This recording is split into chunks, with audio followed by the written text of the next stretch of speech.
ధర్మస్థలం ఒక పవిత్రమైన క్షేత్రం. చాలామంది అక్కడికి శాంతి కోసం, దేవుడి దర్శనం కోసం వెళ్ళేవారు. కానీ ఆ ఆలయ గోడల వెనక చాలా భయంకరమైన రహస్యం దాగి ఉంది. ఒక కాలంలో అక్కడ పని చేసిన ఓ మాజీ శానిటేషన్ వర్కర్ తన మౌనం విరిచాడు. 20 ఏళ్లుగా తన హృదయంలో ఉన్న బాధతో ఆయన కోర్టులోకి వచ్చాడు. తన చేతుల్లో మిగిలినవి ఏమిటంటే తన దగ్గర ఉన్నవి ఒక ఖాళీ తలబొమ్మ, కొన్ని ఎముకలు, ఇంకా అతని మనసులో ఎన్నో బాధలు. 1995 నుంచి 2014 మధ్యలో ఆయనను కొన్ని శక్తివంతమైన వ్యక్తులు బలవంతంగా 100 మందికి పైగా మహిళల, బాలికల శవాలను పూడ్చిపెట్టమని, కాల్చమని ఆదేశించారని చెప్పారు. వారిలో చాలామంది రేప్ చేయబడ్డారని, హత్యకు గురయ్యారని చెప్పారు.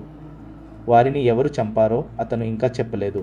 కానీ అతను ఒక విషయం స్పష్టంగా చెప్పాడు. తన ప్రాణ రక్షణ ఉంటేనే అసలు నిందితుల పేర్లు బయట పెడతాను అని కోర్టుకు చెప్పాడు. ఈ వార్త బయటకు వచ్చాక మొత్తం రాష్ట్రం షాక్ అయింది. ఈ విషయం వినగానే అందరికీ గుర్తొచ్చింది 2012వ సంవత్సరంలో సౌజన్య అనే 17 ఏళ్ల అమ్మాయిని రేప్ చేసి హత్య చేసిన కేసు.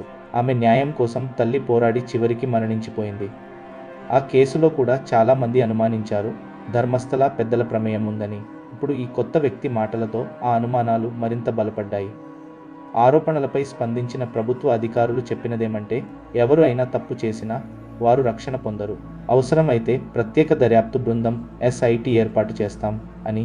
ఒక సుప్రీంకోర్టు మాజీ న్యాయమూర్తి, పలువురు హక్కుల కార్యకర్తలు ఈ కేసును కోర్టు ఆధ్వర్యంలో విచారించాలని డిమాండ్ చేస్తున్నారు.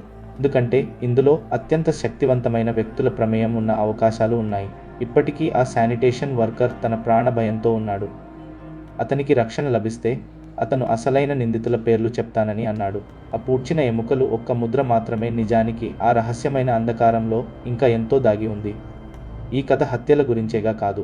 ఇది తన న్యాయం కోసం మాట్లాడిన ఒక్క వ్యక్తి ధైర్యం గురించి, మరణించిన వారు న్యాయం పొందాలని పోరాడే ప్రయాణం గురించి, ఇంకా ఆలయాల పేరుతో జరిగే అబద్ధాలను బహిరంగం చేయడంలో ఎంత ధైర్యం అవసరమో తెలియజెప్పే కథ. మరిన్ని ఇలాంటి నిజమైన కథల కోసం మా ఛానల్ను లైక్, షేర్ ఇంకా సబ్స్క్రైబ్ చేసుకోండి.